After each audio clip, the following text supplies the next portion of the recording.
keeps the legends revive. Welcome to the IzzyVerse, where the panels break and the stories burst.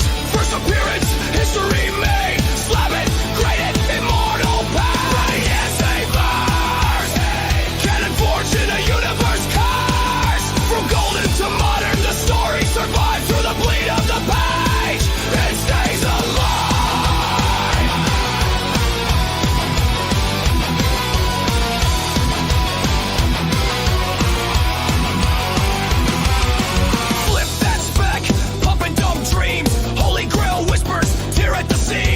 Market spikes in the rumor mill's breath. Crossovers ink the line of death. Footnotes trace the collector's code.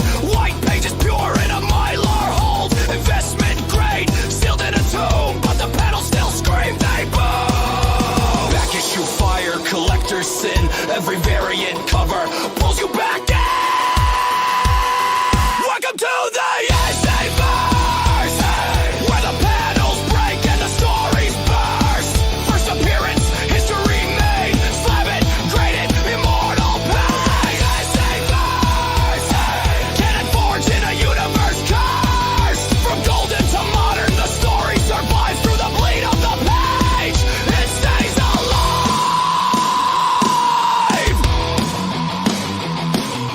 Flip it, press it, spec it, grade it. Canon's eternal, you can't escape it. KSU, Arc Eternal, bleed through you. Welcome to the IzzyVerse, where the panels break and the stories burst. First appearance, history made, slam it, grade it, immortal past. IzzyVerse, canon forged in a universe cursed. From golden to modern, the story survives through the bleed of the page. It stays alive.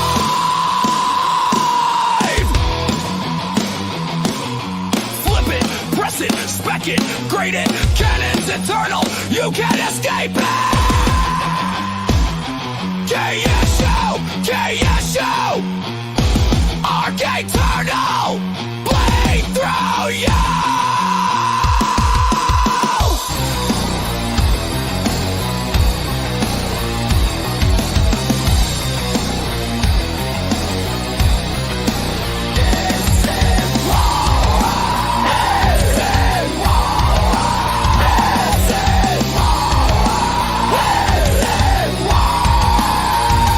Welcome to the IzzyVerse, where the panels break and the stories burst. First appearance, history made, slam it, grade it, immortal. Welcome to the IzzyVerse, canon forged in a universe cursed. From golden to modern, the story survives through the bleed of the page. It stays alive. It's more than a run. It's the crossover you can't outrun. The IzzyVerse lives on. The IzzyVerse lives on.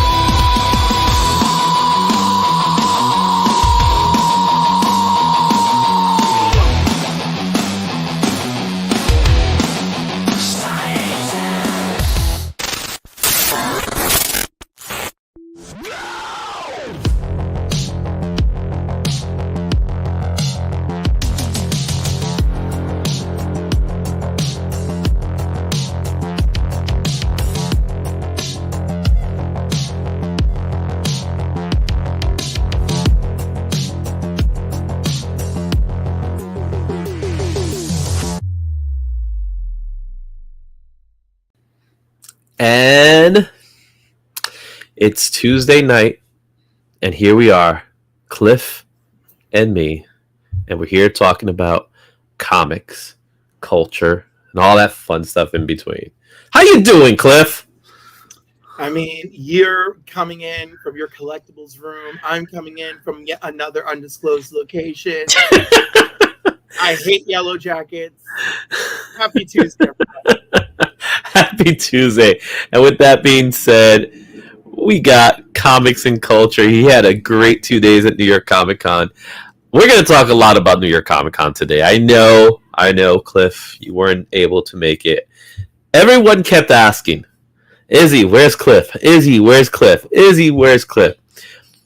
In some cases, act like I live down there, and I don't. Like the added cost of going down to the city, that's not even that far. It's just cost on top of the outrageous cost of attending the con. Yeah, it was one of those cons that I have to say was one of my better cons, and I've been to every single New York Comic Con, and there's years that I just say to myself, I know I don't want to come back. And I always find myself, they keep pulling me back in. And this was one of those years that I was generally excited in going.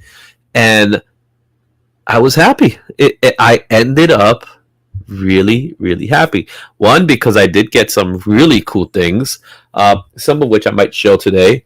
And two, I got to hang out with a couple of friends. There was after parties. I got hit on. Cliff. Oh my God. Oh, I got hit on. Remembering that feeling must be so exciting. Yeah, it was women. What's up, Black Spiders? Now, I'm saying this as a happily married man because I am, and I told my wife everything, so I'm telling you guys here that I did that. But I did get hit on, and it was a very interesting experience. I was like, oh, look at me again, you know what I'm saying? And yes, thank you. Love the picture with you and the Godfather, Todd McFarlane. Yeah, I got to see Todd McFarlane multiple times during the weekend to the point that it almost seemed like we were stalking each other. There was one time. None of you felt that way. Well, sure. So there was one of the days, one of the earlier days, we were going into the con, and the security at Javits Center. This is my biggest complaint about the security in Javits Center. They're giving these orders, these directives that I understand they have to follow. So it's nothing against the actual individuals. It has everything to do with how the Javits Center handles things, right? So I had a press pass, and in that press pass, you should have certain privileges. I'll openly admit it. You should have some privileges to it. So I get there, and it's about 9 o'clock. I like to get there early. I get there early. And they weren't letting us in. They put us in a corner line and said you can't go in until the doors open. And of course the trick is, say you're at will call and you actually get inside so you can go to will call. But then when we try to do our security check-in, they were making us wait. And this is the part that's the best part of it all. They also did it to Todd McFarlane. And me and Todd were standing in line, literally just waiting to get in. And yes, I like to call that press privilege. But even Todd McFarlane couldn't get inside. And then finally we got inside. And they even at that point, so there's different like entry points. There's like the main entry point that you go in. And then there's the part where you actually could get into the showroom floor. And there was also the River Pavilion was designated for press. So we were all there, for that reason. So if you show your press pass, you could go to River Pavilion. There's nothing up there. It's just a place to relax, rest, even conduct interviews, because a couple of people were conducting interviews upstairs at that time. And they weren't letting us into the door till the showroom floor opens, which was 10 o'clock. And I'm like, if we're press, shouldn't you let us in a little bit earlier so we could actually schedule our things and get prepared for the day? It's just not the way it was. So I had to contact a couple of people to get actually in. So I actually did get in. And what's up to Kenneth Bird, my man? How you doing? So that's my complaint on New York Comic Con when it comes to complaining. And it happened last year was kind of similar, but I think this year was getting worse. So it's just, the people that are there, they don't know. They don't know about the comics industry like that. But it was great. We're going to talk a lot about it. We're also going to be talking about some other things. But before we do that, we have to mention the Rat Pack, right? It is growing. And as you could probably see already, we have a goal of 5 super chats. And in the 5 super chats, I have 5 comic books. All of them are pretty good. All of them are really great. There's a signed ones that's still here from last week. There's also another book that I think everybody wants to see. But you know what I did?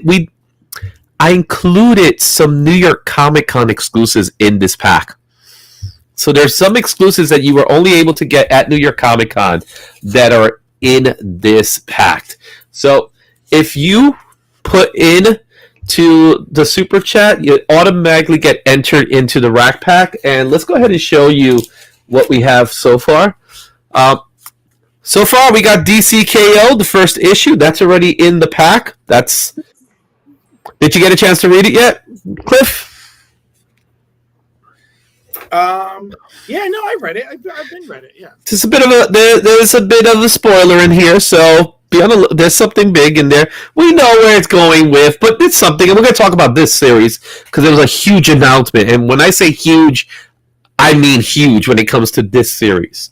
So that's there. That was part of the giveaways. We also have another book, the first cover appearance of the Maker in Ultimate Comics, the Ultimates #9. This was also included in the pack.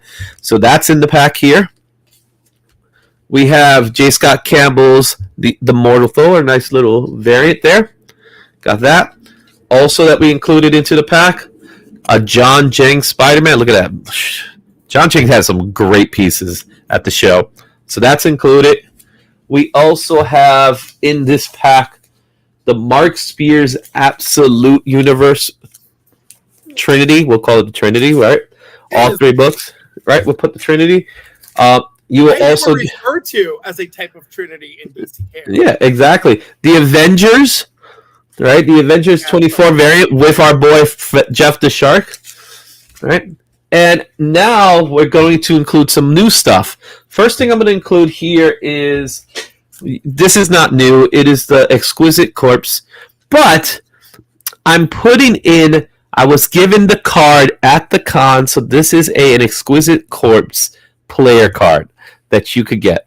So it's the rabbit. Let me see if I could get you guys to see it. There it is, the rabbit. So that is an exclusive New York Comic Con.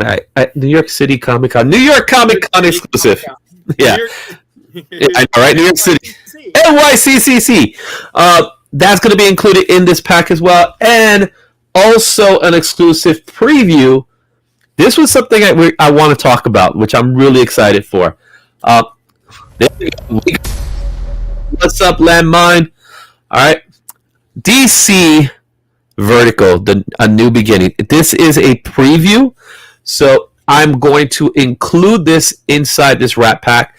And if you are a channel member, you are automatically entered in to win this monthly box. Also, finally, the last portion that's already in the pack is the 9.2 Spider-Man 2099. That's also been included into this pack. So there's two ways of entering this wrap pack giveaway. And that is, one, be a member. So if you're a member, you're automatically included. Or two, if you leave a super chat of any size, you will automatically get entered into the Rat Pack Challenge giveaway. At the same time, for every super chat that comes in, we're going to add a book. And we have here, our goal is 5. So we have 5 books that we could add today. All right? And there's some good books. There's still that autograph book here, and it's a big signature, Cliff. It's a big one. So it's in here. And there's actually some New York Comic Con exclusives in this pack as well. So all you have to do is leave a super chat and we'll start adding them in. And I see Joffrey Castro has just entered in. What's going on, Joffrey? How you doing? Like I said, Landmine. What up, my homie? How you doing? Okay, let's go ahead and begin and talk a little bit about the news. The first thing we got to talk about something really interesting that happened this week, because we just got out of a show. A show just ended. There are multiple interesting things that happened this week. There's a lot of stuff that we're going to talk about this week, but let's get ready with the headlines.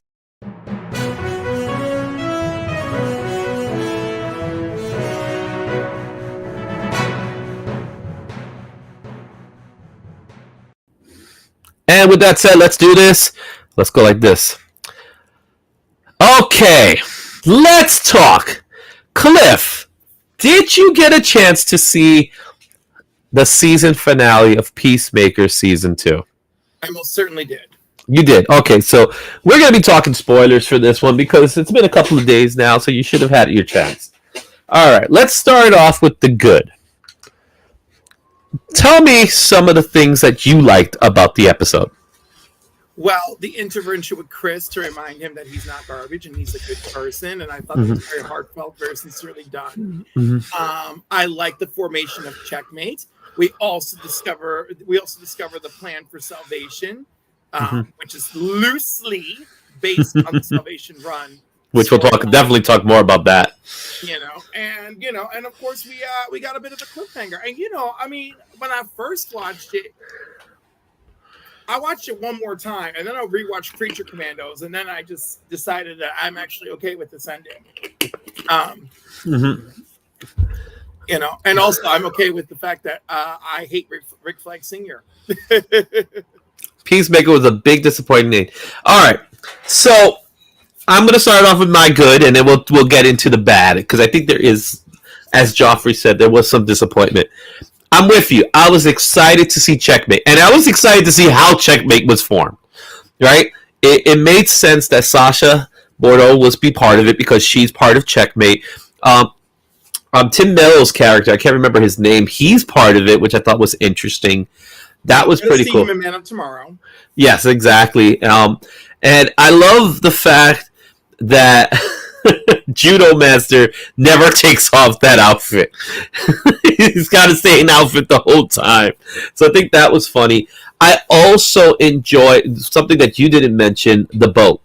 We got to see the boat, the cruise, which I thought was cute.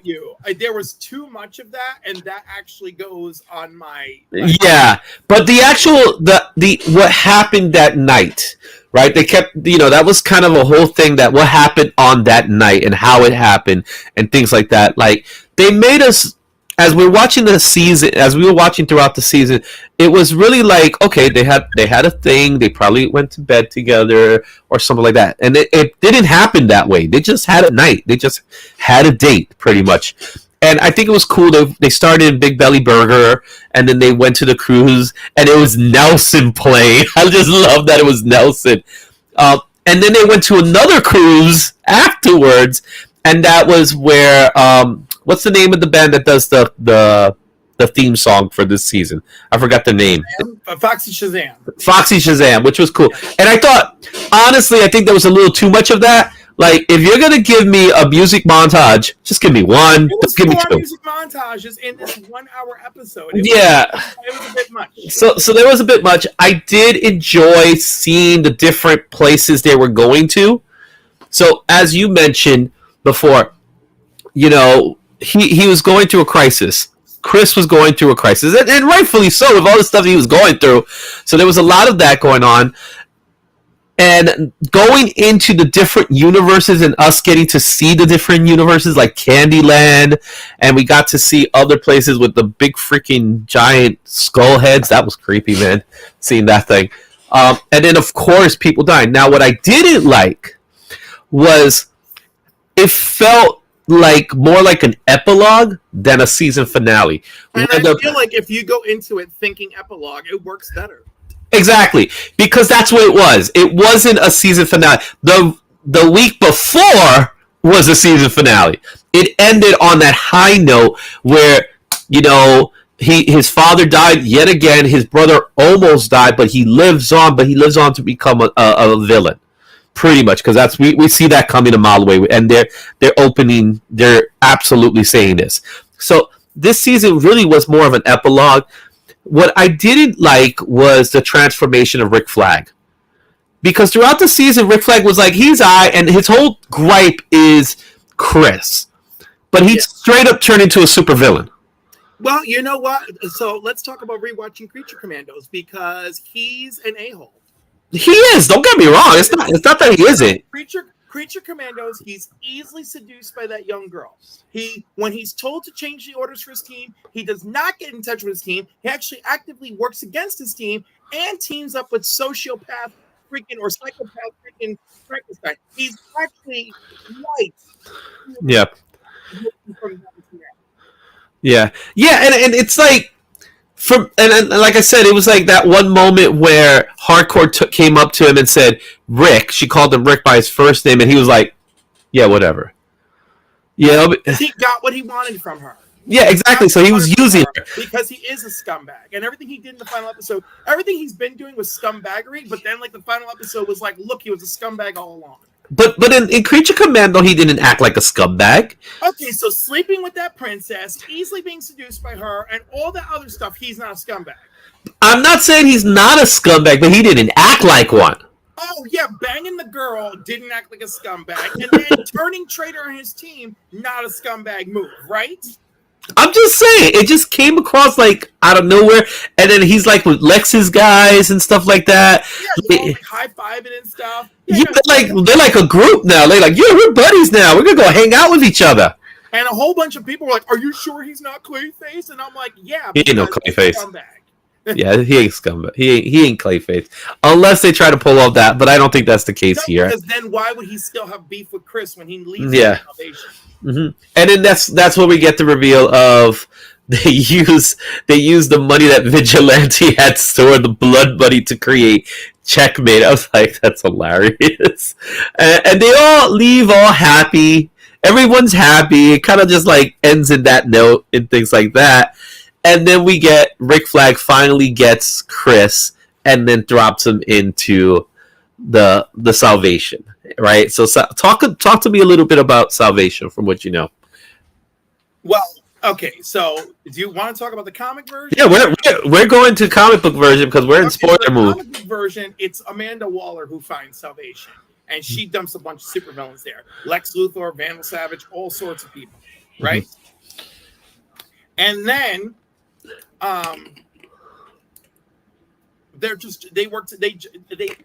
my God, some of them beat each other to death, but they ultimately, Lex and Vandal and a couple others, figure out a way to get out of there and blow everything up on the way out. And Martian Manhunter, who was there in disguise to figure out what's happening, is left in a burning cage to die. And then the events of this immediately jump into Final Crisis, which we all know is not the stuff of legend. So, but that's like that version, right? Mm-hmm. This movie version, the DC Universe movie version, is like Rick Flag obviously wanted this because he wanted a plan for U.S. government to get rid of Menace, and he says, "I don't even really want to punish them. I just want to get them off our Earth," mm-hmm. right?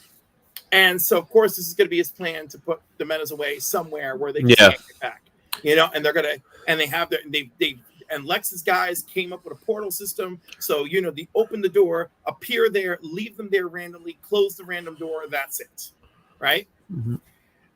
So, of course, during all of his stuff with Argus, Chris was bamboozled into signing paperwork that basically said that he would be a guinea pig for this situation. Mm-hmm. And so they abduct him, leave him there. He goes, "What's this about?" And he's like, "Oh, no, you signed off on this. You're going to be left there. You're going to explore this place for us. Mm-hmm. Make sure it's habitable for humans."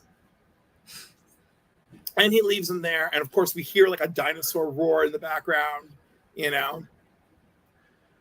So I don't know what we're to expect. I quickly grew to hate Rick Flag Senior. No, that was quick. In this series, I was mm-hmm. like, let me review how I feel about him. I'm like, I do not like him.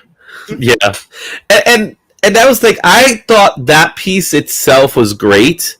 I liked the boat scene, but it just was out of place in comparison to the previous episode, and I think that's what it was. And that's why, a lot of people are disappointed by it, because it's an epilogue. It's not a season finale. It wasn't those last 5 minutes is to me a season finale. The last 5 minutes is a season finale.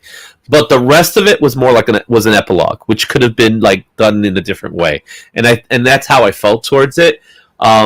Especially with the transformation that Chris had to go through at that moment. He just stopped. I did like the fact that everybody was trying to talk through him, and Vigilante was like, "No, I just got to tease him." He just teased him. So he got it done, though. So I got to give it to Vigilante for that one. What's going on, D? Brainiac is controlling Rick Flag. So everybody has their thoughts, their theories on why Rick Flag is acting different. I don't think he's acting different in the sense that it's a different person. I just think they just wrote him differently. That's my take. So overall, the season to me was fantastic. I think this was the weakest episode because of its placement. If it was in a different place, I think the episode would have been better. But I think its placement puts it in a bad spot. I don't know. Overall, what's your thoughts on the whole season? I mean, I enjoyed the whole season. And when I first watched this, it's true. I already had it implanted in my head that it was going to be underwhelming. But overall, I actually, it fits just differently. And, someone was like, oh, but James Gunn, he said it. He did it. Remember, he said each episode is going to be better and better and better or more mind-blowing. Yeah. To be honest, I would say the Salvation reveal counts as mind-blowing. Yes, I agree. The Salvation reveal counts as mind-blowing. The Checkmate also counts for us comic book geeks. We know about Checkmate. Checkmate's kind of like a S.H.I.E.L.D. in a way. Or Argus is more like S.H.I.E.L.D., right? Yeah, Argus is a little bit more like S.H.I.E.L.D. Where Checkmate is more like it's kind of hard. It's like another version of a S.H.I.E.L.D., but it really is just like more S.H.I.E.L.D. And don't forget, comic book wise, it's or Sword. It's like Sword. Yeah, it's like Sword. We'll use that one. I guess You're right. It's something. But I'm excited to see Checkmate. I want to see Maxwell Lord be a part of it because that's real in the comic books. Maxwell Lord is part of Checkmate and what he does with Checkmate. So I'm happy that Sasha's in it. She's part of it, so she's a major part of Checkmate. So I'm happy to see that she's in there as well. So that's the case. Overall, I give this whole series an A-. The reason why I got the minus is because of that epilogue, or else it would have been an A, a stand-up A to me. So if you were to do your grading, what's your grade? Yeah, I think an A- is fair. Right? It's. I like it better than the previous season. I think this season is better than season 1. No, I think I enjoyed season 1 more. Yeah. No, I think I laughed a lot more in season 2 than season 1, and I like that. For me, it's not about laughs. Like I felt like there's like a couple of sleeper episodes in season 2, and I never felt that way in season 1. Every episode felt like it was momentum in season 1. Yeah, he did promise us a big cameo, and that didn't happen, unless he's counting of Luthor as the cameo. But it was meant to be in the final episode, so I don't know what happened there. So there you have it. That's our discussion of Peacemaker. Now we're going to talk about some New York Comic Con stuff. Starting with news coming directly from the Marvel TV panel. As if we didn't know, but now it's official. Kristen Ritter returns to Daredevil Born Again. She will be part of the team that will be led by Daredevil to fight off Kingpin. What are your thoughts there? I like it. I'm happy to see her back. Of course, we don't even know what happened to her in her last series, so I guess we're just jumping ahead. Sure, why not? But she is one of my favorite characters from the Netflix series. Oh, absolutely. I love her in season 1. And this guy is Purple Man. Yeah. He's got to be one of the best villains they ever made. So her coming back now. There is discussion of is it Michael Coulter that plays Power Man, Luke Cage? Yes. There is discussion about bringing him back as well as Danny Ray. Iron Fist is also in rumors, but they have not do any confirmations on that one. There was also some talks about X-Men 97, how it would actually come back for season 3. So they're wrapping up season 2. They're getting ready for season 2. It's going to be launching sometime in the summer of next year. They're also discussing about Your Friendly Neighborhood Spider-Man season 2 is also coming back as well. So that was a lot of discussion there. I think the biggest one from this panel was the fact that we are getting her back in Daredevil. So great stuff. I'm happy to see her back. I can't wait to see that jacket and scarf, man. As if she does. I also look forward to her returning. Yes. All right. So let's go ahead and talk about some more stuff came out of New York Comic Con. And with this one, we got some information. They decided Godzilla Infinity Roar is a series that is kind of, I guess you could say, it's a crossover event that's going to be happening. I didn't get to see anything about this panel, so I don't know much. What I do know is I've been enjoying the Godzilla comic books, so seeing this just makes me happy. I want to see Godzilla with an Infinity Gauntlet. I don't care. Let's just go all out. What's your thoughts there? I mean, the whole Godzilla thing is fun to me, so yeah, this is fun too. Hey, what's up, Sergio? It's great meeting you at the Mixer. It was fun, man. We had a great time there. So, thanks for stopping by. I didn't get to say hi to you at the Mixer, sir. Apparently you did not get to say hello to him. Well, there's so many people I saw and so many people I didn't see. It was crazy, dude. But you're clearly still recovering. I slept twice yesterday. Like, I fell asleep. I got up late because we had a holiday. I got up and then I was like, I sat down in my sofa chair and I just fell asleep again. Then I got up. I did little things here and there, little errands here and there, and then I fell asleep again. So it knocked me out, man. This Comic-Con knocked me out, man. It was a lot of stuff. But yeah, it wasn't amazing. In my case, 5 days. So, and next time, yeah, you got to say hi. Next time I'm saying hi. That's all you got to do. Just say what's up. There'll be more to come. So there's that one. Another thing. I'm worried about people eating. I never would have said hello to George Perez. So there we go. Here's one that I'm generally excited. So they did an announcement that they're bringing Iron Man back. But the best part is it's going to be written by Joshua Williamson.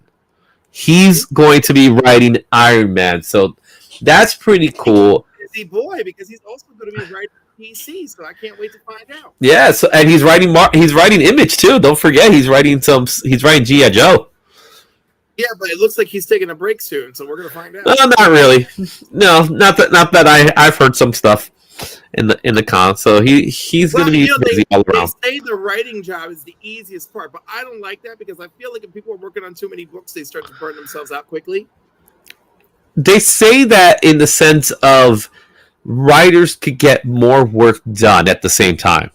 So that's all. It's not that it's harder work. It's that they don't need as much time as, to say, the artist, right? No, I believe that, but I also believe that once they start taking on 1, 2, unless they have the story and plot taken care of.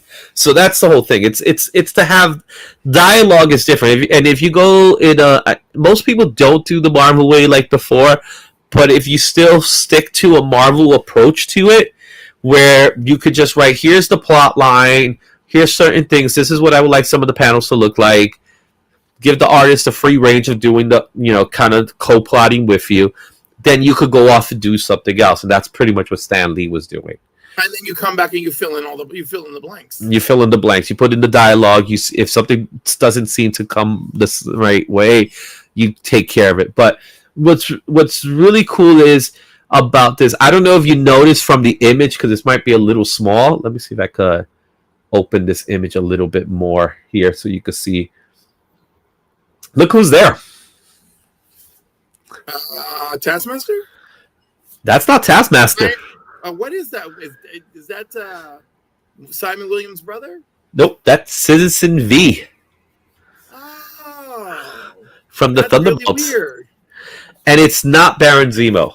Right, it's the dude who should be Citizen V. Mm-hmm. So Citizen V, you got Madame Masquerade, who's going to pretty much be the head villain in this series. And the way the story goes, according to the way Joshua Williams put it out, is that she wants to recreate another Tony Stark. So she's going to have them go through the same trauma that he went through to try to make a new Tony Stark. That's her goal. But we're going to see... That's some crazy Amanda Waller BS from Limited. Well, that's what she's doing. So we're going to get the Mark 75 designs, designed by Carmen Carnero. The artwork looks great. I'm actually generally excited about reading this because I think Joshua Williamson, the artwork looks amazing. I like seeing interiors that are good. And then we're also going to get Dungeons of Doom. right, so this one is going to be the aftermath of One World Under Doom, and it's going to be feature Philip Kennedy Johnson writing, Benjamin Percy's also writing in this, and he's going to have Carlos Mango, Robert Gill, Jason Mason, and George Janitz all being a part of this series, which is kind of like it's the Dungeon of Doom, but that's what it is, the Dungeon of Doom. The concept is people are going to be trapped and they got to get out. So I'm excited because Benjamin Percy, I'm starting to really enjoy his writing, and he's been doing some really good stuff lately. And Phil Kennedy Johnson has regularly knocked it out of the park. Yeah, and there's definitely, he's talked a little bit about Infernal Hulk as well, and what their plans for Infernal Hulk is going to be. That's pretty sick, because he's going to be out. They're taking over, and it's going to be a big time monster book. So that's some of the stuff they mentioned there. So that's that one. Here's something I think you're going to be happy to hear. Over at the Jim Lee panel, Jim Lee had a lot of good stuff. He interviewed a few people as well. Scott Snyder, he's interviewed what's his name? Troy Baker, he did the voice of the Joker, so that was pretty fun. He also interviewed a few other people as well. And one of the things that came out of the con was that he made a promise that they are not going to be using AI art in any component, that they will have people involved to make sure that the artists are doing the actual work and not AI. That doesn't mean that we're not getting digital art. That's not the same. It's literally AI art. So they're going to be having teams involved to kind of stop that from happening. I love that. Mm-hmm. And again, to plot armor Jim Lee, he is talking about, DC Comics Studios. Mm-hmm. Just like poor CB was saying about Marvel shortly after. And then people are like, oh, but the Wonder Man trailer did stuff. And then they try to cover that up. And CB's like, yo, Marvel Studios, the comic studios is not. Yeah, I was there when he said it. So, CB, they did ask him about, Jim Lee went on the record to say this. Are you feeling this? And CB pretty much just said the same things. Like, so are we. We're that's one thing that we're definitely going to be working together with. Not just, we have teams involved, just the same way as Jim Lee put it out. They're going to have teams involved to check the artwork to ensure that the artwork is authentic and it's not coming from AI. The hard thing is that as time progresses, AI is going to get better and better, and it's going to be harder to point out. So that's one of the things. We have a new super chat. Black Spiders with the 222. Thank you, Black Spiders. With that said, you get to pick a letter. Black Spiders, give me a letter A, B, C, D, or E, and we'll get to pick out what's in the pile. And we'll add this to the pile here.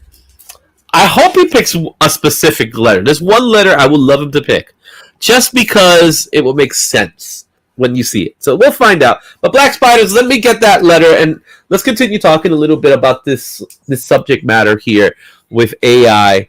I think in the past, AI has come to be a problem in the sphere. I think AI can be utilized as a tool.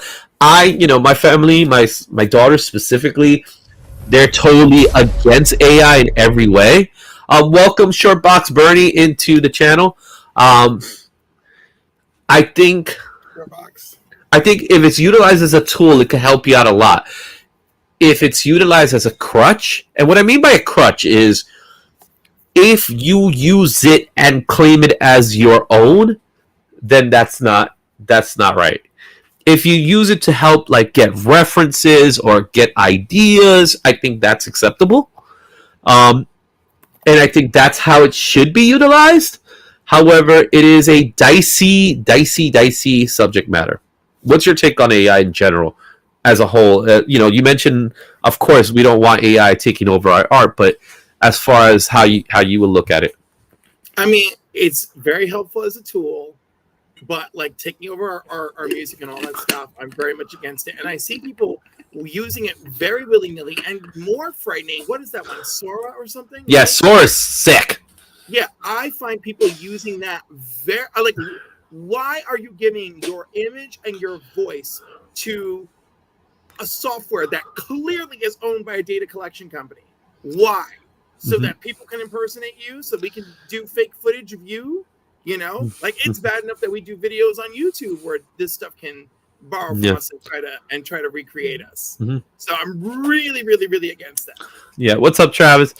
I'm with you on that. I think with something like Sora in general, I know I've heard stories of what happened, that people have been using Sora to like send messages to celebrities. Like the daughter of Robin Williams, they sent her some videos. They tagged her on some videos of Robin Williams, and you know, kind of like Robin Williams in heaven with the one I saw is Robin Williams with Biggie Small and Tupac in heaven, and they were talking, and it's like, first of all, creepy, one, and second, I don't see that as helping her. You know, I know Robin's been gone for a while now, but if someone was to use the likeness of my father, who's no longer with me, that's not going to make me feel better. That's just going to make me feel weird.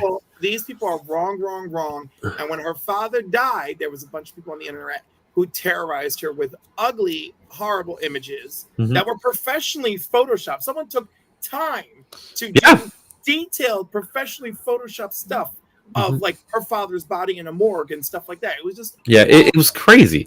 I feel terrible for what she goes through. Poor Zelda. And like, and also like, why do monsters like have to be monsters on the internet? But yes, excellent what DC is doing. I'm glad Marvel is following suit. I'm glad DC and Marvel seem to be talking to each other a lot lately. You know, from crossing over books to like, let's stand united against AI. Yeah, they seem to be working hand in hand. And now that we're in the subject matter of working together, one of the things that happened, I don't know if you've heard the news about Paramount. Paramount Studios are tried to buy WB Discovery, which DC Comics is a part of, and Warner Brothers rejected the offer.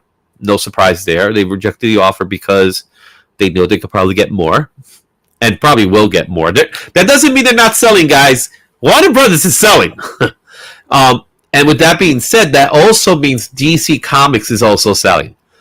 So my biggest worry if a company like Disney is going to try to buy them. If Disney tries to buy Warner Brothers, forget about it. It's over. Because I honestly think Warner Brothers is really the true competitor to Disney. Out of everybody else, I think Warner Brothers is the other side of the fence, if you know what I mean. Because, you know, we got DC Studios. We got the Warner Brothers Looney Tunes cartoons. You know, I personally like the Warner Brothers Looney Tunes cartoons more than I like the Disney cartoons. That's just me. Because there's something I like Daffy and Bugs and those guys.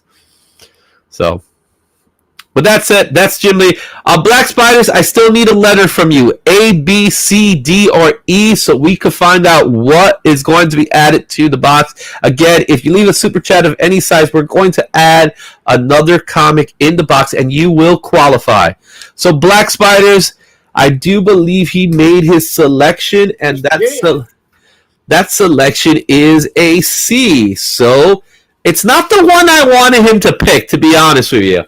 But it still isn't a bad one. It is actually, and I found this, I thought this was crazy. This is a reprint. It's not a facsimile, it's a reprint of Amazing Spider-Man 129, the first appearance of the Punisher. This is a Lionsgate film, not for sale. So this book it's actually I don't remember what's the fair market value of this book, but it does have some money up, adding on to it with 333. So there you have it. We're gonna add that one. Cliff, since you did it, you get to pick the letter. All right, what are my letters now? Everything except C. Everything except C. C has already been taken. So we got A, B, D, and E. And E. D. We're going to go with D. So with D, I believe that's this one right here. Oh. And what you got is a New York Comic Con exclusive of Avengers 31. Oh, Momoko. Peach Momoko right there, guys. That's been added to the pack. This was the CGC exclusive. So if you submit it to CGC, you will get this exclusive. I was able to obtain 2 because I submitted twice. So I said, why not? Let's add this to the pile. So this is an exclusive. I do believe it's going for about $20 right now on the aftermarket. So we're adding that to the pile. We still have another exclusive. I'm going to tell you right now. There's another exclusive. We still have the sign book too. So we still have that. So we got letter A, we got letter B, and we got letter E. Yeah, B is that? Oh, look at that. Abby. Okay, so if we get them in, we'll be able to add those in there. So let's move on to our next topic from New York Comic Con, and that is Scotty Young and Jorge Corona are going to be doing Lobo. This is one of the happiest moments of my life, to see Lobo being written by Scotty Young. Tell me that's not cool. I think it's cool, and I like Jorge Corona, so I'm down for this. Yeah. So what do you think Scotty Young's gonna do with Lobo? I mean, like what you gonna do with Lobo? He's gonna thrash and slash, and maybe show some love to his daughter on occasion. No, I don't think that's gonna happen. This is Lobo. I mean, they have, It's, like, but you're talking about the guy who killed his entire civilization, and so he's the only one of his kind. He does care for his daughter. Like, it's been written. What can you do? He killed them all. So He killed them all except for the last Zarnian, the old lady who was a school teacher. Remember? I love Lobo. I can't wait for this. So DC did announce the next level. So there was a couple of books that they announced in New York Comic Con. Lobo just happens to be one of them. I think Lobo was the biggest one out of the bunch. With the shocker that Scotty Young is actually writing it. He's not doing the art for it, but Jorge Corona is a fantastic artist. He was doing art in Transformers, so I'm super stoked to see what that looks like. I'm super stoked to see Scotty Young writing a DC Comics. This is actually his first DC work as a writer. Now, he's done a few covers more recently. He just started with DC about last year. He did his first official DC comic, which was the Batman. Is it Batman Underworld #1? He did a cover for them, an exclusive cover. So seeing Scotty in DC Comics is cool. I can't wait to see more Scotty Young in DC Comics, especially in the writing gigs, because what he's done in Strange Academies, I Hate Fairy Tale Land, and what was the other book they said? I'm blanking on that third one. But Strange Academies and I Hate Fairyland is Twig. That was it. It was Twig. Oh, I totally forgot about Twig. Yeah, it was Twig. So all that stuff is cool. He's a great writer, and I can't wait to see him writing Lobo. I think it's going to be fun. All right, moving on to Marvel. Another big announcement came out of Marvel, and more importantly, this was something that I think we all saw coming, but we didn't know it was official. Well, they made it official. The end of the Ultimate Universe. Ultimate Spider-Man 24 will be the last issue of Ultimate Spider-Man. That's coming out in December. Ultimate Black Panther will be January. Ultimate X-Men will be February. The Ultimate's last issue will be April. And Ultimate Wolverine will also end in April, as well as the limited series like Ultimate Hawkeye is also ending as well. So they said it. They're killing it off. They absolutely said they're killing it off. It's over. This is the end. I mean, I guess it could be over, and they have to battle the Maker, and that's going to be a whole thing. I just think it's weird to have introduced this and be like, okay, we made it to 24 issues. Bye. We did full 2 years.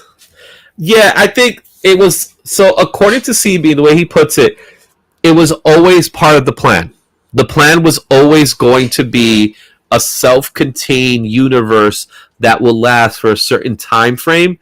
Right now, the time frame is 2 years. So this is Jonathan Hickman saying This is it. And I'm fine with that because a lot of things that we've gotten from Jonathan Hickman had always a great start, but never had a good ending. So I want to see this thing come in full circle. It also means to me that a lot of those books are going to drop in value after this is all said and done, because that's it. No one's going to talk. I think the whole thing is too weird, and I feel I'm like, why introduce us to all this and then be like, all right, that's it, we're done with them. I don't know. I feel like just like the first time around with Ultimate Universe, some remnants are going to stick around or something. Oh yeah, I think I totally think that's going to be the case. I also, but what was the remnants that was left behind from the original Ultimate units besides Miles?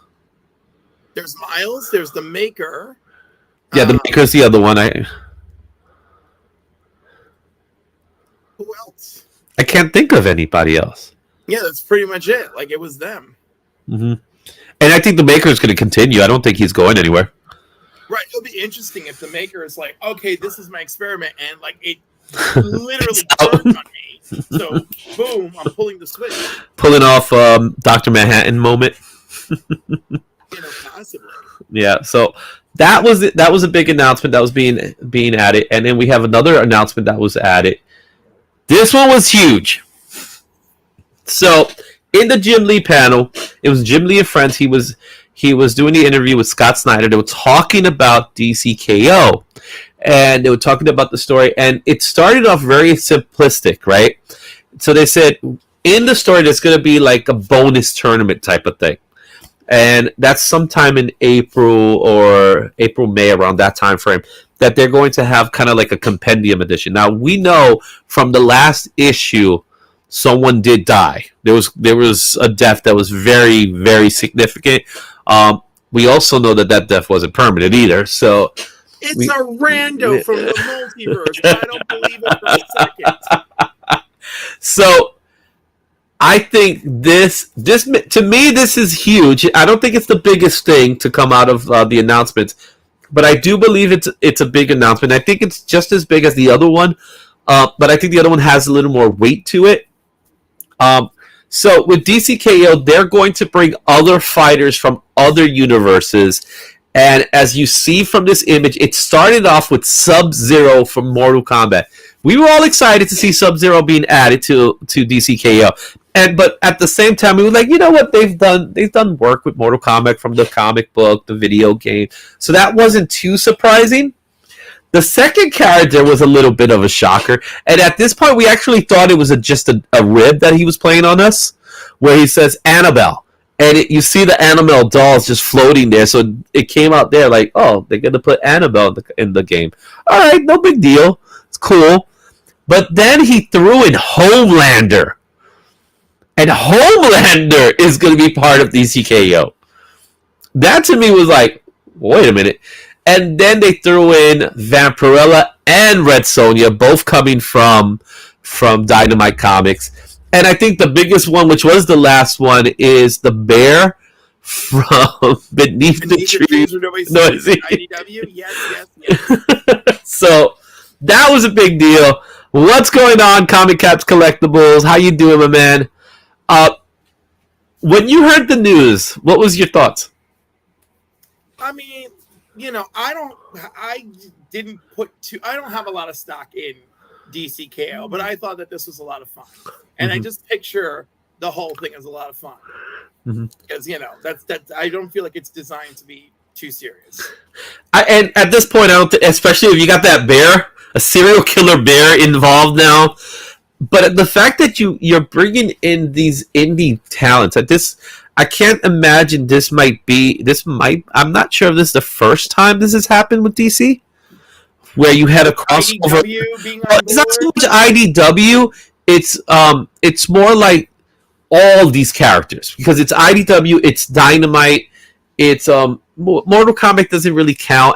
Is Annabelle a Warner Brothers creation? Annabelle doesn't she belong to Warner Brothers anyway? I think she is, so that would count anyway. And also, Mortal Kombat should be a little bit of a surprise, because this is the first time we have a Mortal Kombat character in a DC comic. Yeah. Now, even though they've appeared in games together. Now, when we talked about earlier with the crossovers with Marvel, do you think that's a possibility now? It'll be a triple crossover, Why not? possibly. But Why not? I feel like everything that they've talked about so far, the Marvel DC crossover is just its own thing. Yeah, it's its own thing, but could it be that they could be talking to Marvel about having a character join them in some way, whether it's Deadpool, just any random. I do remember Marvel, even though they eventually went up to buy them. If you remember years ago in the 90s, Marvel did something similar where they took a character that they own and gave it to another company, which was the Ultraverse, which ended up being their company anyway. With Adam Warlock, I don't know if you remember that. Adam Warlock was in the Ultraverse for a short time, fighting Rune. So was Black Knight and Cersei. And but they did that after they made the deal to buy them out. Yeah, but it felt that way at that time. You know what I'm saying? So the only companies I don't see here involved, and I don't see anything from Dark Horse or something like that. But I think if they could, I think there's a way they could talk to Marvel if they haven't already, because they're working now with Marvel with these books. Why not say, hey, do you mind if we get this IP involved? I think that would be cool. And of course, there's going to be a scratch my back, scratch your back situation where one of the DC characters will have to show up in a Marvel series somewhere along the lines. But this has got me thinking. This was the announcement that they had. Actually, you know what would be hilarious? Mm-hmm. Right? Is if there's a Marvel character appears in the DC KO and a DC character appears over in Battle World. That's my point. I think they could pull it off. That would actually make sense to me. Yeah, I think they could pull it off now. If that Battle World and DC KO came out back to back. Yeah, exactly. Because they're generally kind of doing the same thing, right? It may not be the same story, but it's the same concept in that way. Right, still conceptually similar. Yeah, and thank you, Sergio. It's Samantha the Bear. I thought it was Samantha. I just wasn't 100% certain. So thank you for letting me know that. And yeah, I agree. It seems unprecedented how they're, and this wasn't the only crossover event, guys, that was announced. The next one, I think, as crazy as it may sound, I feel like it's even bigger. It just feels that way. I'm not saying it is. The other crossover event that they announced was Swamp Thing is killing the children.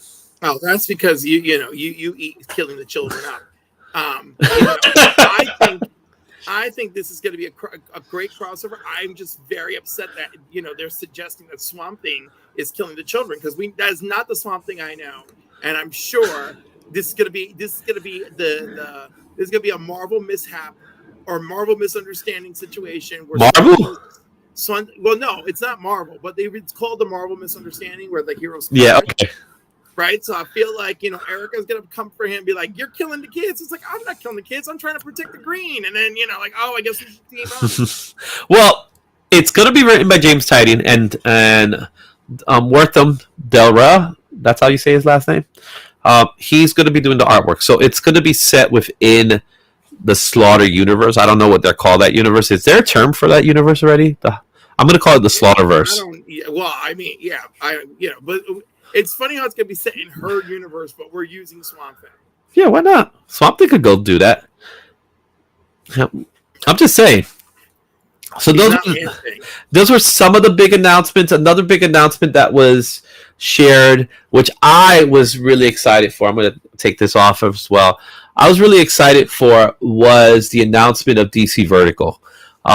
DC Vertical is amazing. I've always loved DC Vertical. Just so I can show you guys a little bit here with the comic book that they gave us. So in DC Vertical, they decided they're gonna bring in the Nice House by the Sea back. So that's this one here. Mm-hmm. There's a new story that's called Bleeding Hearts. That's here. This is Zombies with Feelings. That's the way they put it. End of Life, which is a story about some jerk. And the biggest one of the bunch that they did, is a story about some jerk boy. So yeah, that's all I got from that one. He's some jerk. That one didn't really sell me as much, but the one that did sell me was the Return of 100 Bullets. Ooh. Yes, with Brian Azzarello and Edward Rizzo. It's going to be a black and white book as well, which is pretty cool. And What they did say about DC Vertical that's going to be different is that it's where they're not getting rid of Black Label. Black Label will remain, and what they're going to do moving forward is anything that's creator owned or outside of DC, continuity will be part of Vertigo. Okay, so what that means is that Swamp Thing, Constantine, Sandman, they'll be part of Black Label because they're part of the DC universe proper. All right. Anything that's outside of that, Scalp, Preacher, like I said before, 100 Bullets, any of those types of stories, they're going to be within DC Vertigo. That's what's happening with that. Interesting. Mm-hmm.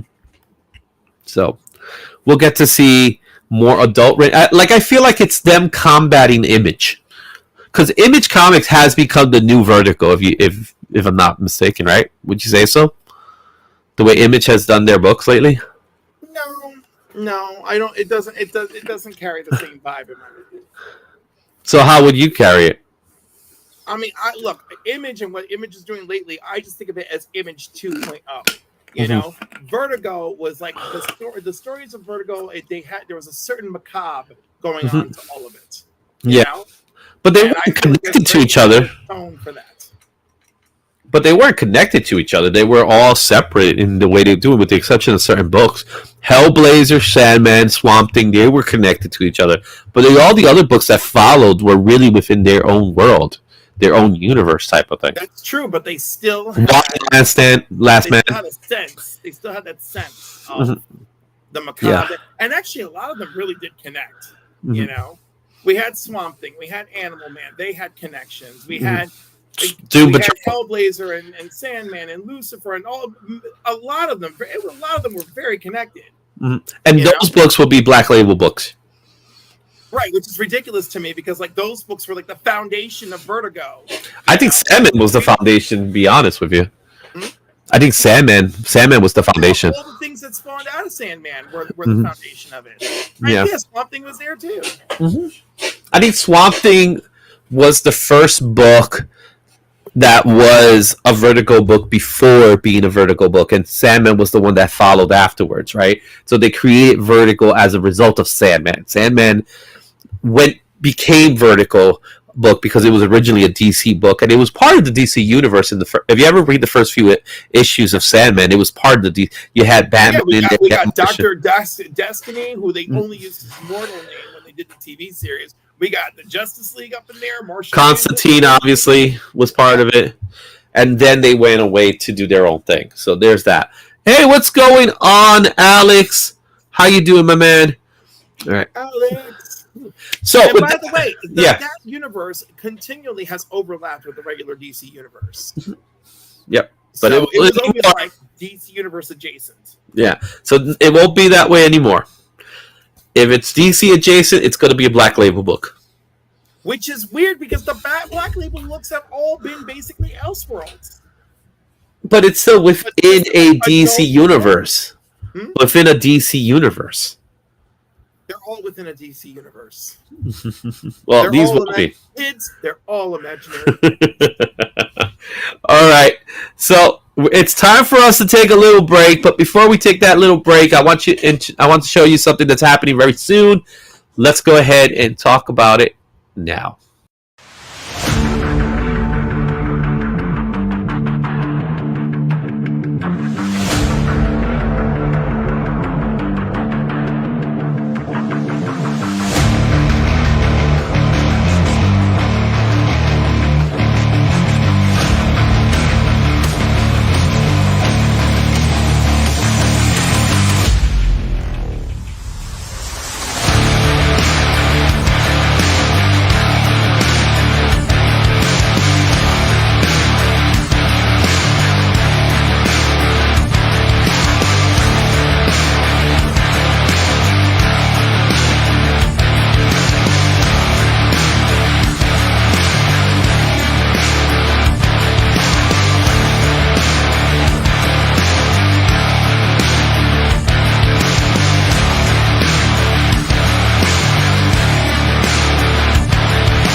That's right.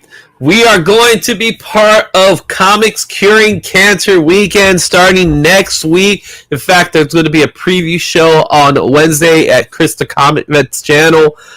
Be on the lookout for that.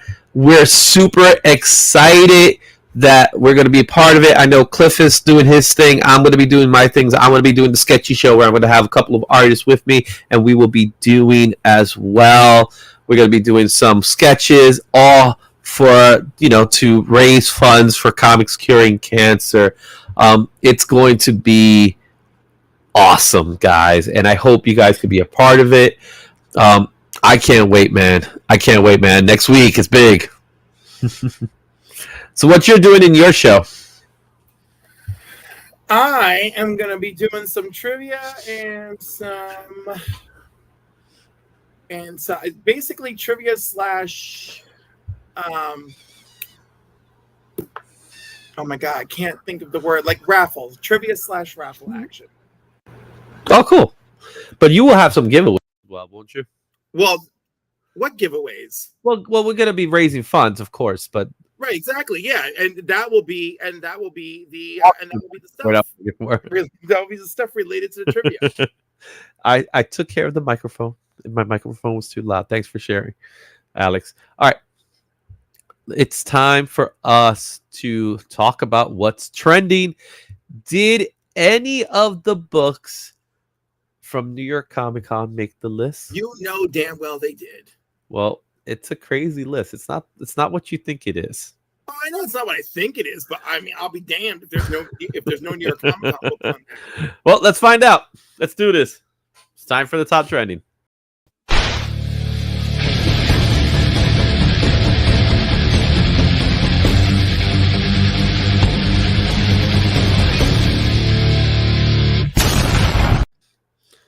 And we're in the third week of October. Would you believe that we've gone that fast on this month? I want you to know this is the fastest and slowest year of my freaking life. I'm sorry. I feel like that sounds like a bad thing. It is. It is a bad thing. I mean, I don't even know. I don't know. It feels like it's going too quickly. It's like, oh my goodness, Thanksgiving and Christmas are around the corner. At the same time, it's like, oh my God, this year just keeps coming. Yeah, I know. I'm already dreading Thanksgiving. It's gonna be crazy. Let's go ahead. We got here a few books here. I decided to bookend them in this imagery with some Peacemaker spec, as well as, you said it, some Comic-Con goodness, some New York Comic-Con goodness. So your immediately first thoughts when you see what you see before we even talk about them? Well, I mean, Salvation because of Peacemaker, Checkmate's first appearance because of Peacemaker. I did not have Spawn 77 on my bingo card whatsoever, but I'm assuming that that's a Mark Spears cover, or is it? Oh wait, that's a Todd McFarlane toy cover, isn't it? Yeah. Okay, so that's a toy cover. All right, not on my bingo card. And J. Scott Campbell, Tittylicious, Mary Jane, always on the bingo card. Anything J. Scott Campbell, Tittylicious, it's on. We're going to talk about those books there, but before we do that, we always like to talk about our honorable mentions. There are some honorable mentions that came out this week that we have to look at, starting with the Something's Killing the Children. A monster hunter walks into a bar, issue number 1. This was a blind bag from New York Comic Con, but this is the flops variant. This one made it to our honorable mentions. This is a gorgeous cover. Like, this is a blacklight UV variant. That's what they're calling it. So you put in the black light, it pops out, man. But it just, while being Marvel evocative at the same time. At the same time, Erica Slaughter is one of those rare characters that, being a female character, they don't overly sexualize her. She does on occasion gets overly sexualized, but not to the same extent as other female characters. Dude, since issue 6 to the present, I would say check. I love me a girl with a good tank top. That's all I'm going to say. So yep. J. Scott Campbell. Yep. And it's a flops cover. You are absolutely right, Alex. Flops to me is one of those artists that I think is ahead of his time, but at the same time, I also see him as an artist that is very meticulous in what he does. We do not get overexposed with flops covers, so he gets them out not as fast as most people do. So if we're going to compare him to like someone like Mark Spears, yeah, for every 300 Mark Spears, you get one flops. But I think when you see a flops cover, it is always great. I mean, you know, and I love that his art always is a callback to like traditional Marvel looks. Mm-hmm. And I see he already has a little Erica Slaughter Swamp Thing piece that he threw together that's not official, but it looks cool. Yeah, and they did. Yeah, he did that. It's actually this image. So what he did was he used the same imagery of Erica, but then behind her is Swamp Thing. So that does exist. All right. Our next honorable mention is Absolute Batman issue number 12. This is the first appearance of Killer Croc and the Absolute Catwoman. No, it's not the first appearance of Killer Croc. I'll take that back. It's actually the first appearance of Absolute Catwoman. So we did see Selena Kyle in earlier issues, like as early as issue 2, I think it is. But she becomes Catwoman in this issue. So this is the issue where we first get to see her. This is a cool Killer Croc cover, I'll say. I like it. I was going to say there was a bajillion Catwoman covers, but you chose Killer Croc, so good on you. Oh, I didn't choose it. That's what the list chose. I can't make it happen. The list, okay, it has got to be wrong. There is so much Catwomanness out there. How this ended up on there, I do not know. I can tell you right now, Catwoman covers did not make it to the list. I don't believe it, but I can't believe that of all the Absolute Batman ones, that this cover is the one that did it. Yep. Well, there might be more. And we got Alex, who is back as a member. Welcome back, Alex. So should we count this as a book in our super chat? I think we should count it as a book. I absolutely do. So Alex, you get to pick a letter. You can pick the letter A, B, or E. And what we'll do, it's okay, man. Don't worry about it. We all have, life is life, so no worries. You get to pick one of those 3 letters. Once you pick the letters, we'll pull out which book we're going to add into the pile. So it's A, B, or E. Okay? So let's take a look at that. And lastly, added to our list, added to our honorable mentions, returning from last week is the Afterlife with Archie comics. This is still a holdover from last week, really. It's Halloween, and people love this book. Yep. Mm-hmm.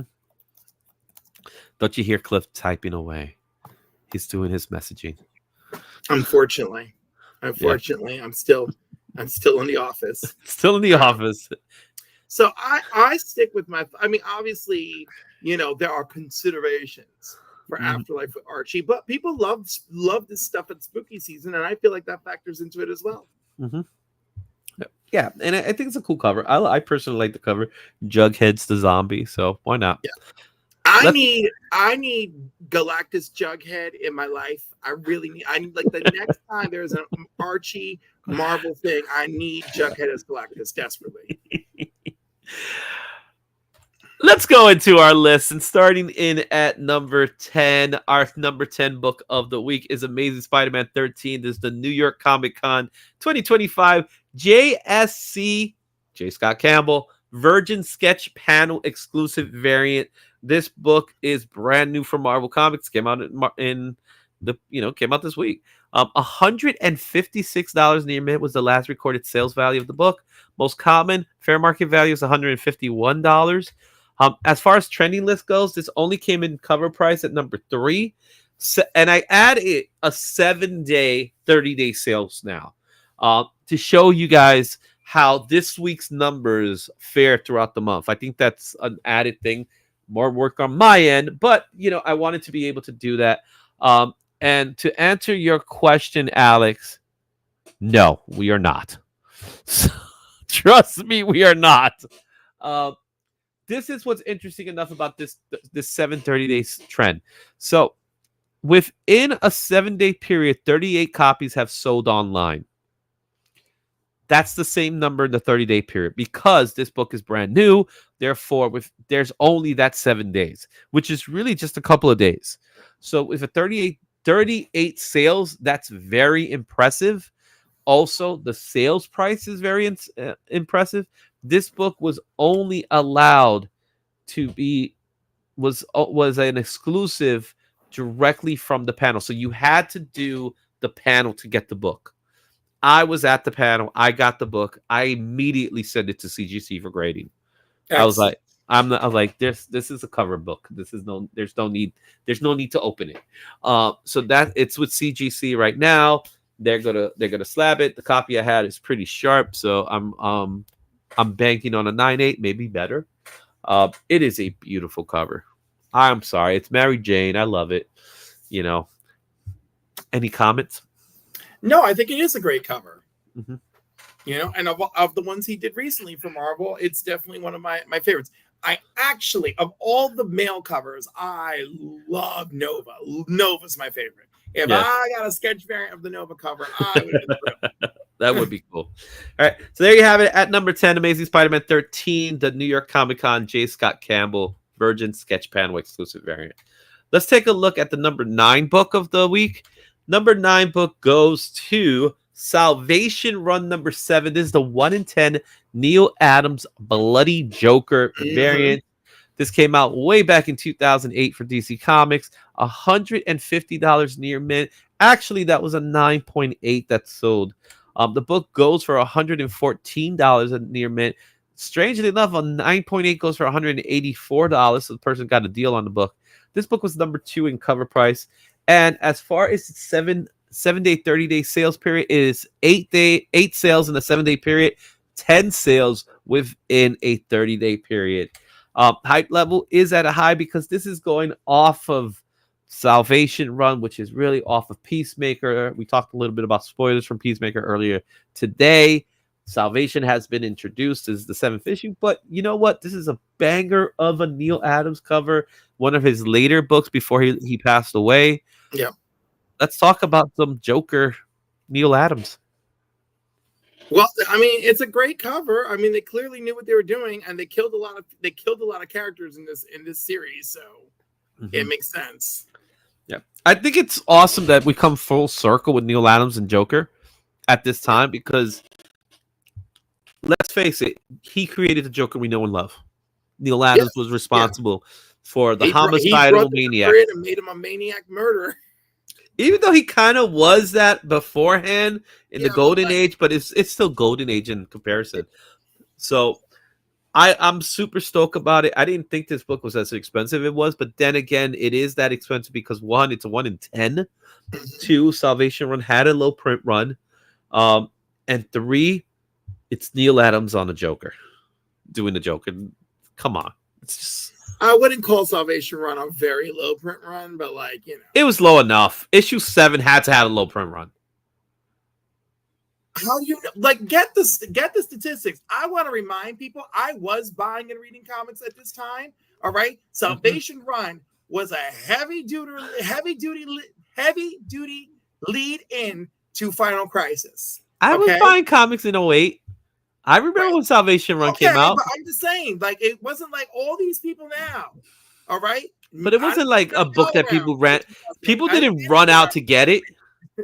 People did not run out to get Salvation Run. I can't think of people that said, yo, man, I got to get issue 7. Issue 1, I get. Issue 7, no. I'm just saying, this book was... and I'm not saying it was flying off the shelves. Don't get me wrong. I'm just saying this book was heavily marketed as a lead-in to Final Crisis. So there were people picking this up at the time. Yeah. And again, we didn't have everything we have now. There were resources and there were online boards and all that stuff. But it's not like today. But this was a book that people picked up. But also it's a book that quickly ended up in the dollar bin after all the Final Crisis hype was over. Yep. Exactly. At number 9, Salvation Run number 7. We're going to go into our next book at number 8. And at number 8 is Peacemaker number 1, This book came out in 1988 for DC Comics. Last recorded sales $4 near mint. The most common is $10 very fine, $120 at a 9.8. Look at that, I messed up the 9.8 there. Trending list number 6 in Key Collector.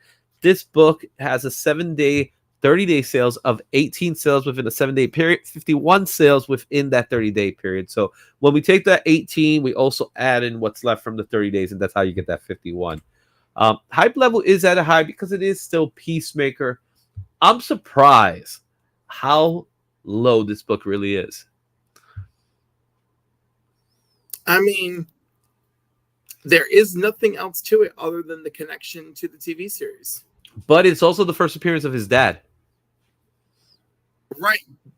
But is his dad the same dude that from the show? It's the same thing with the Vigilante comics, right? Is that the same Adrian Chase? No, it's absolutely not the same Adrian Chase, but I'm just saying his father here.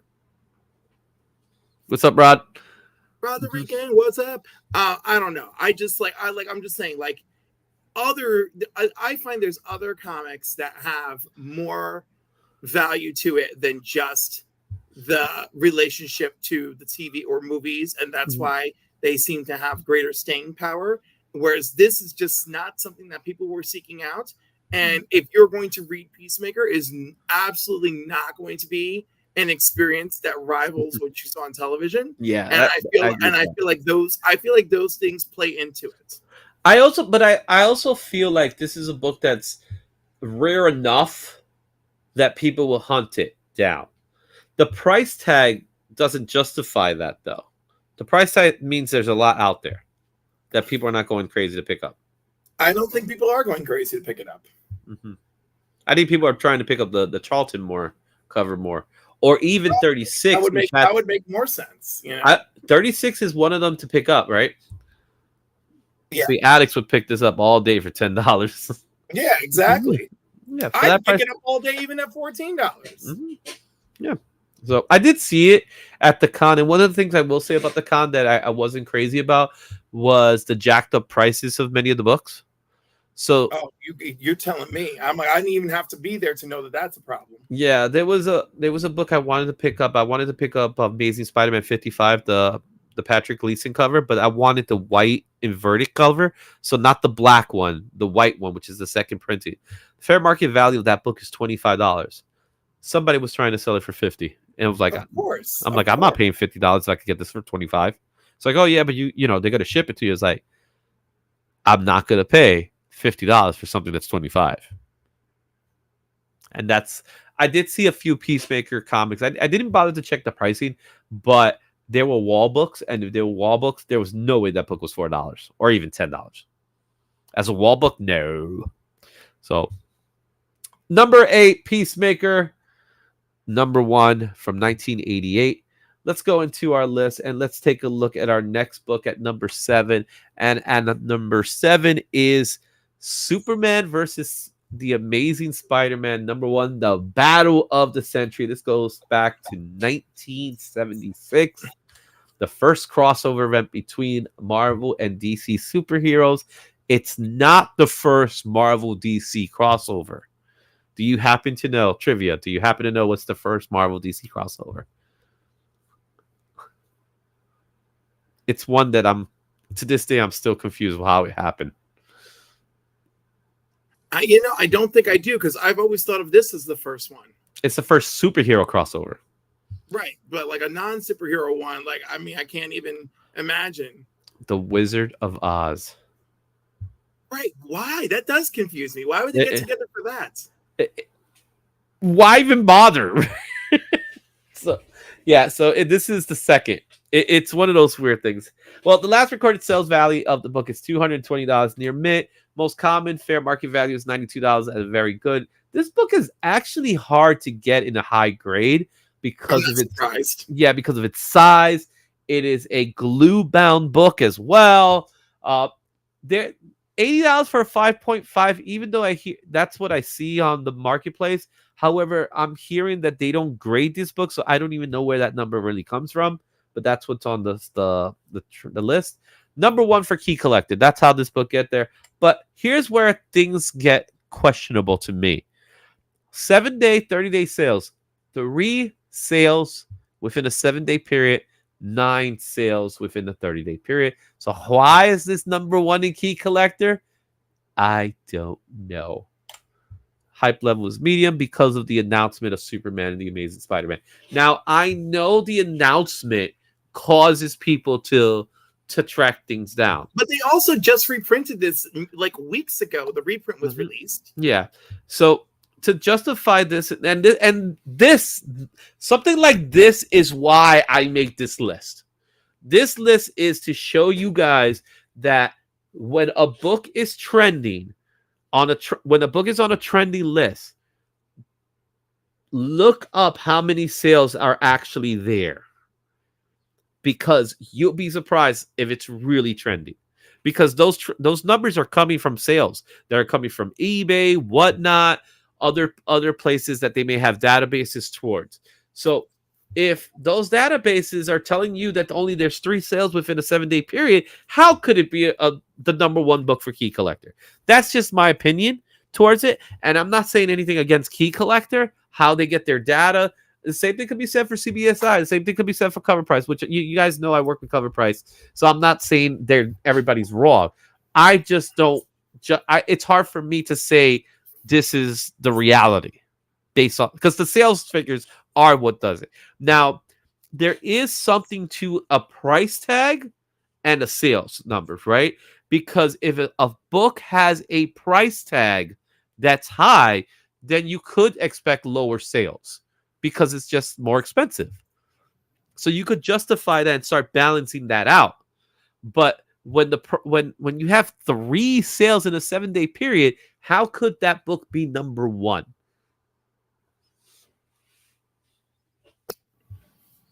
But then again, Key Collector doesn't just, Key Collector also is like going by hype level, like word of mouth hype, not just like sales figures. I think Cover Price focuses a little more on sales figures, on sales figures.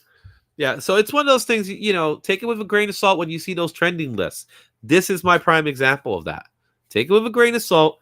Yes, there's discussion. There's stuff that people are talking about, and that's why hype level exists. Again, that's all I gotta say about that. Nothing against those guys. I love those guys. So at number 6, we got our next book here on our list, and that is Absolute Batman number 10. DC Comics 2025. $260 near mint. That is an outlier. Trust me, I say that. Because that was a 9.8 that sold. These figures are wrong. This can't be right. Now I'm mad. Again, I have no idea why. No clue. No, this is wrong. I can tell you right now it's wrong. It's on my end. So let me make sure I have the right figures for that one. It was probably a typo on my end. So let's figure this out. Let's see here. This is Absolute Batman 10. Am I right? Yes. Okay. Yeah, I am wrong. Let me fix that, guys. You see, I can tell you firsthand when I make a mistake, this makes more sense. So give me 1 second to fix that. All right. According to Cover Price, the top weekly sale was $30 near mint, with a slab common price of $53 for a 9.8, which that sounds more reasonable to me. Yeah, so that was the actual numbers. When I saw that, so that was a typo on my end. So when I got the list, it was a little differently. So let's do this again. So we just put up the screen. It happens, guys. These things happen.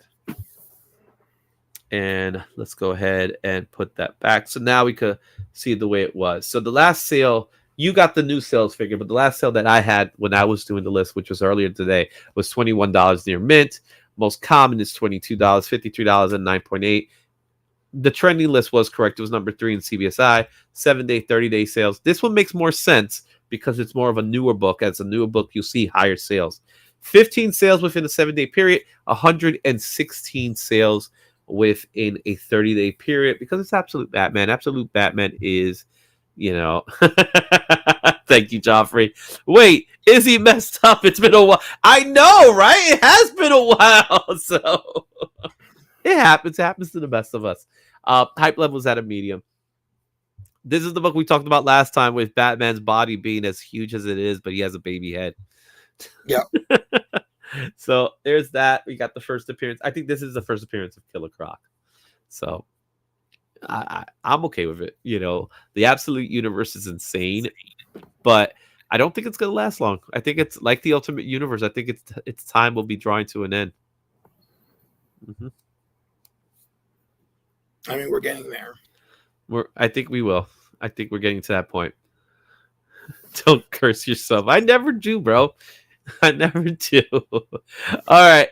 Let's go into number 5 in our list. At number 5, we got Heavy Metal number 3, Heavy Metal magazine, the Seva Shabina Massive Select. This was limited to 2,000 copies. At New York Comic Con, there was a topless version of this book. That book did not make it to this list. This book is from Massive Studios. They ended up taking the book, and now they're doing Heavy Metal. They are still keeping the legacy number intact, but this is issue number 3. $20 near mint was the last recorded sales value. $27 near mint is the most common. There are no slabs for this book. This is a magazine-sized book. This was number 10 in Key Collector. 30 days, 29 sales within a 7-day period, and 34 sales within a 30-day period. So all those sales really came within that 7-day period. Hype level is at a media, and yes, it's Sivat or Shubina. This is cool cover. I love Flack from the movie. So this is from the Heavy Metal movie. That's the character. What's your thoughts? Man, I am just the wrong person. I mean, it's a beautiful cover. Mm-hmm. I feel sorry for the animal she's carrying. They couldn't even get his whole face in there. I'm sure the creature's really concerned. Didn't get, they chopped off his face, right? We don't know. Also, but you know what? I mean, her heels are so wrong, so wrong.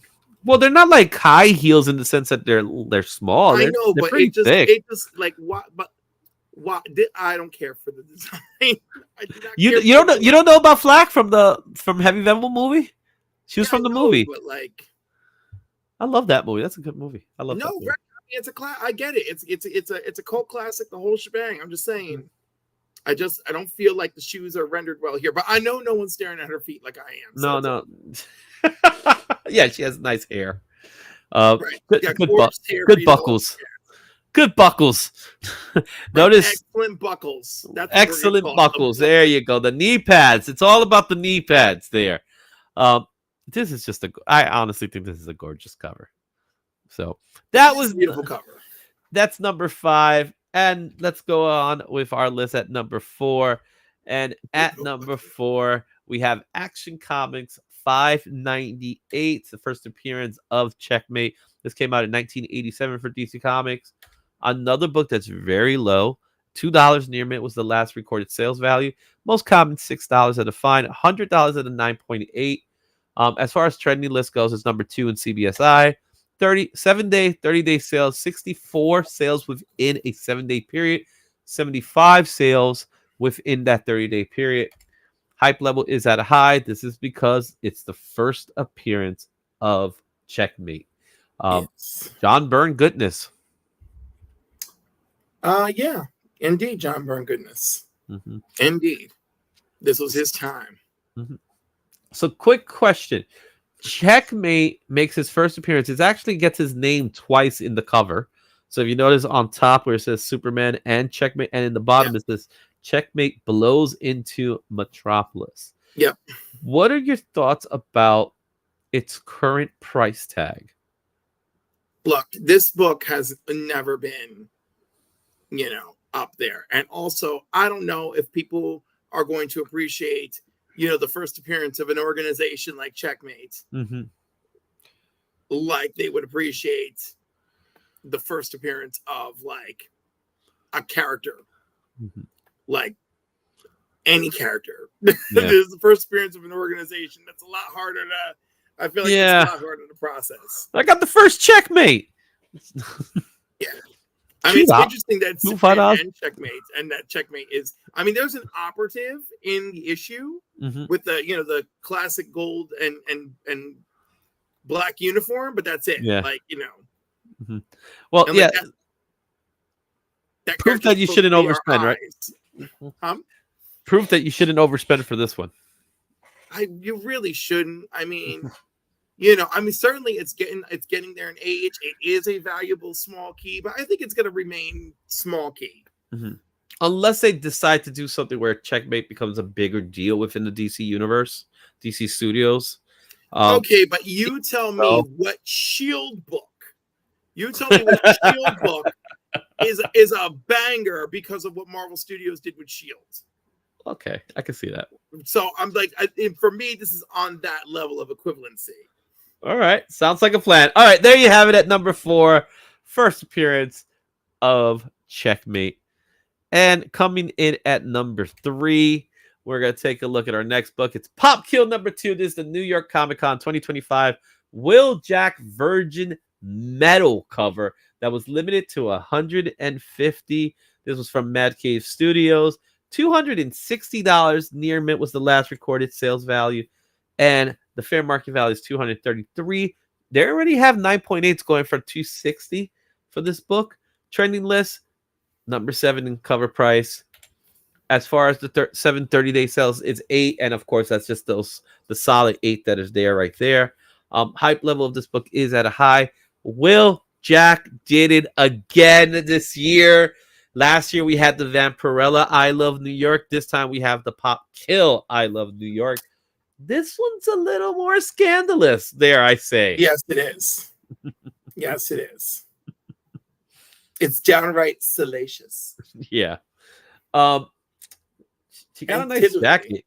She got a nice jacket. Sure. It's a good jacket. Yeah, you know what I'm saying? All right, before they do anything, let's move on to number 2. At number 2 is Spawn number 1. Yes, right. It is a reprint. The New York Comic Con 2025 McFarlane Toys action figure Walmart edition. This book came out New York Comic Con, so it's brand new for Image Comics. Last recorded sales, $150 near mint. Now, I must say this. That is $150, the toy as well as the comic book. And I'll explain in a little bit. Most common fair market value is $141. There are no graded copies, obviously. Cover price has it at number 4.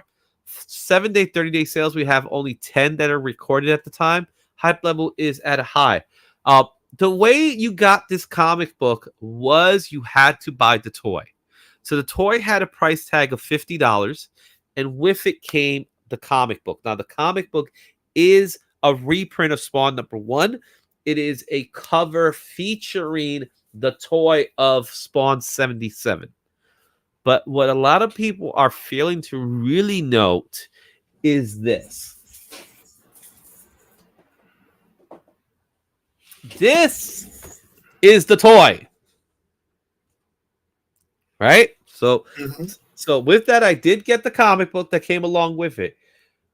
This comic book that you see on your screen right now, I don't believe this is the comic book people want. I believe this is the comic book people want. And the reason why people want this comic book is it's done by a specific artist. Would you happen to know who's that artist? No. It is Mark Spears. Oh. This is a Mark Spears cover. The one that you're holding in your hand? The one that I'm holding in my hand. This is done by Mark Spears. Interesting. Now, this was announced a year ago at New York Comic Con. Right? Now, is that also a reprint of Spawn number 1? Well, I can't tell you because I didn't open it. So I most likely will not open it. But I promise you, this is the one, just like Joffrey's saying, the hidden gem. People are looking at the comic book, not realizing this.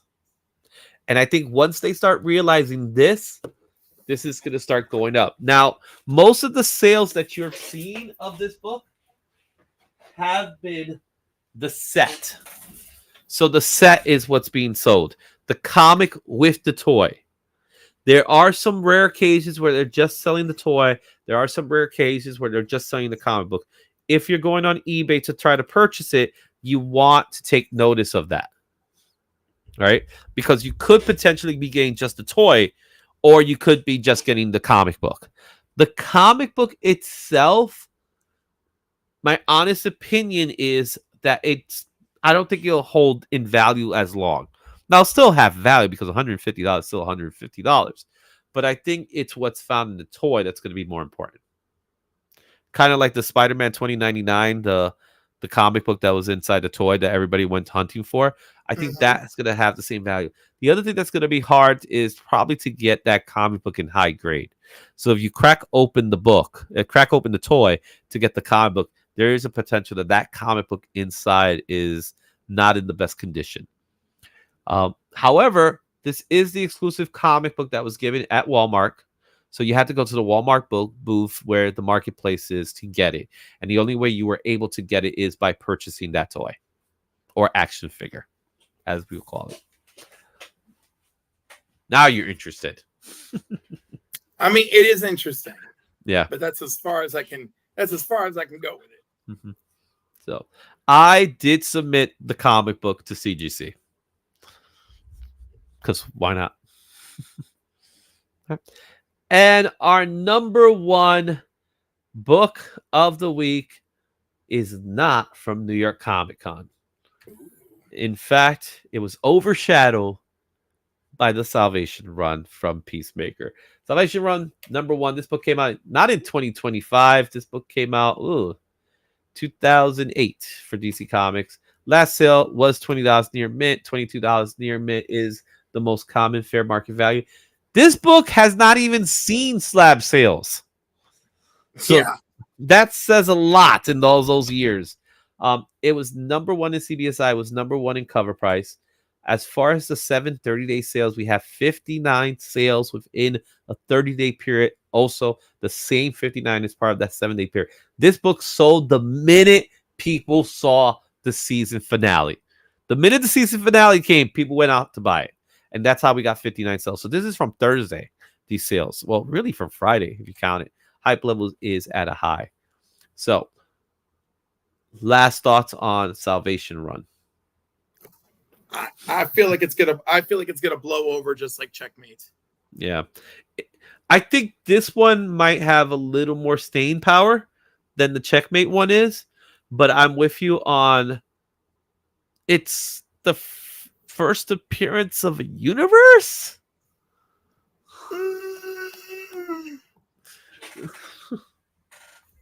Like, how do you... Sure. Like what And then when we don't talk about... And I think this will have some time in the spotlight because this is directly tied into the Superman sequel. Yeah. So with that said, but it's also tied into Lanterns. That's right. It's also gonna be tied into a lot of things, from what I know. But I think we're gonna see Checkmate more. And what's gonna happen to Peacemaker? He's stuck in this world, so we're definitely gonna see him. Are we going to get a season 3? I think we are, because I think the series itself. I think we might see, instead of season 3, I think we might see a Checkmate series. That's a possibility. But what does that mean for John Cena's Peacemaker? He'll be around. You know? Or maybe a Waller? Could right, Waller's series is coming. You know, those things may cross over. But you know what? Who knows if Waller will want to reach out to her daughter or any of that. Well, you know her. So Joffrey's saying no season 3. Well, right, he flat out said no to James Gunn. Yeah, but I think money changes everybody's ideas. But he also said that John Cena's Peacemaker is integral. So I'm pretty sure we will see him showing up in Oh Green yeah, Lantern. we're not gonna leave him there. Yeah. That let's be honest, he's not. I think what's gonna end up happening is his character is going to be there for a while. So we'll probably see a bearded up, long hair John Cena in the series somehow, and possibly in Lanterns. So we are going to see him return. He will return as they do in the Marvel universe. Um, are you surprised that it's not a New York Comic Con book? At number one, I don't think I'm that surprised. Well, this one does have the high really, sales values. You know, but we got some New York Comic Con on this list, so Yeah, but not as many as I thought there would be. well, it's not like it was like the greatest selection of stuff. So there were certain books that were extremely hot at the con. Among them was the Jenny Frison Pop Kill cover, but the problem with the Jenny Frison was that you had to buy that as a set. They did sell. I will tell you, they sold. They were selling at $200 in the aftermarket, but they were selling as a set. So one of the things I know when I was talking to Cover Price, they were telling me like, yeah, that's why I didn't really make the list because it was being sold as a set. I don't know what to say towards that because you put the Spawn in there. You know what I mean? So, you know, the Spawn comic was sold as a set for most part too. So it's kind of hard to say that. And there was a couple of books, blind bag books as well. But the Something's Killing the Children was a book that was part of it. That the flops cover, it was a blind bag cover. I think that there was a couple of things that we're gonna see next week because Key Collector as well as CBSI, they didn't have those numbers yet. Those numbers didn't exist, so they produced their numbers so Key Collector produces their numbers by Thursday, where CBSI produces their numbers on Friday. So Friday night CBSI has their numbers. Cover Price produced their numbers on Monday. So that's why you see these books here on this list because they're in the Cover Price list. And yeah, so Black Spiders is on the record saying, to be honest, I was never a Checkmate fan. For many years, I thought that Checkmate was a guy. I could see that. With that said, guys, what are your closing thoughts? Which books do you have? Share your thoughts in the comments. Stay tuned for next week. Are we going to see some returning books? Obviously, I think we will. Will Salvation Run will be back on the list next week? I'm going to say if it is, it'll probably be an honorable mention. I don't think it'll be back because Peacemaker will be over and there's nothing else to talk about. So now we don't have any more comic book shows to watch at the moment, Cliff. I'm sad by that. Oh no. Oh, what a terrible break. I gotta watch other things now, but I have been watching Only Murderers in the Building, which has been great. Yes.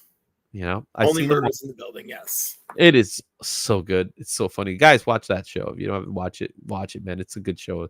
It is one of the funniest shows out there. Cliff, with that being said, we still have 3 books left.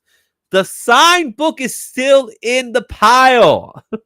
So if we get a super chat, maybe we could get it out, but we have a signed book. We still have a New York Comic Con exclusive in this pile as well. And another special book is in this pile. So remember how you said in the beginning, there's one book I really hope somebody picks. I guess nobody's picked that book yet. No one picked that book yet. I wanted to pick it at a specific time. That's why. So nobody picked that book. It's still there. You know, so hopefully next week they might be able to pick it up, but we'll add some books into the list. We might be seeing some blind bags in the list next week. Ooh. Mm-hmm. So we got some Mark Spears blind bags coming out this week. That's a big deal. And some more stuff. We have a continuation to the Wonder Woman 25. Issue number 26 is coming out this week. So maybe that's something that we might see next week. Be on the lookout for a couple of things. Cliff, let the world know where they could find you. Well, they can find me over on the Council of Comics on Sundays at 5, Mondays at 8 p.m. Eastern, Wednesdays 8 p.m. Eastern. You can find me on Cliff on Comics usually Friday nights and Saturday at 10 or Saturday at 12. I mean, honestly, it's just really whenever I can get my guests in and fit them into the situation. Of course, Comics Curing Cancer Weekend, October 26th, that's Sunday. I will have a Comics Curing Cancer special at 9 a.m. of Comics and Coffee with Cliff, and that's where we're going to have trivia and raffles, and it's going to be great, and there'll be lots of cool prizes, and I'm super looking forward to that. Yeah. With that said, guys, reminder, tomorrow, if you want to read some comic books from Marvel Comics, Global Comics will indeed have books there for you to read. They put Avengers Twilight in there, so that's something if you want to read, you can go ahead and read it. So you can utilize the QR code that you see on the screen right now to take advantage of a discounted rate for a yearly subscription. Also, I too will be having my own sketchy show, which was feature C3. We're gonna get some artists attached to it. It's gonna be a multi-hour event. With all the events, go support everybody as part of Comics Curing Cancer, and make sure you auction out. So we are going to be doing some auctions in this event. I will have some sketches. We will be doing some sketches as well in the show, all of which the proceeds are going to go 100% to Comics Curing Cancer. And lastly, be on the lookout for some Comic-Con videos that I'll be dropping around along the week, as well as cover price videos, which I did provide them with some videos as well. I have some great interviews. There's one with a legend. In fact, I do have an interview with a legend that's going to be coming out soon. So be on the lookout for those. Good stuff, a lot of stuff. And if I have time, I will have a sketchy show this week. So that's happening on Friday. And if you want to see it, go ahead and watch it. It will be Friday afternoon. So be on the lookout for that one if time permits it. I can't guarantee it's going to happen, but it's possible. And I'll see you guys. What? Saturday night, I'm doing a Lady Death special with Madam and Lady Prime. Ooh. And they're going to give me a Lady Death makeup tutorial. There you go. How to paint yourself white and give yourself gigantic boobies. Pretty much. Let's find out. Yeah. Don't forget the letter. With that said, Cliff After Dark. We'll see you next time. Excelsior.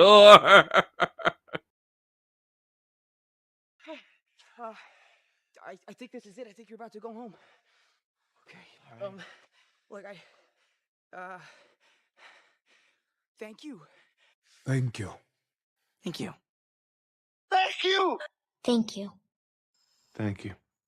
Thank you. Thank you. Oh, thank you. Thank you. Thank you. Thank you. Thank you. Thank you. Thank you. Thank you. Thank you. Thank you. Thank you. Thank you. Thank you. Thank you. I never said thank you.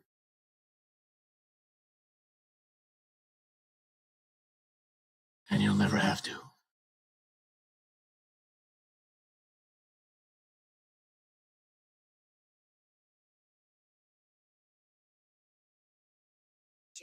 Thank you. Thank you. Thank you. Thank you.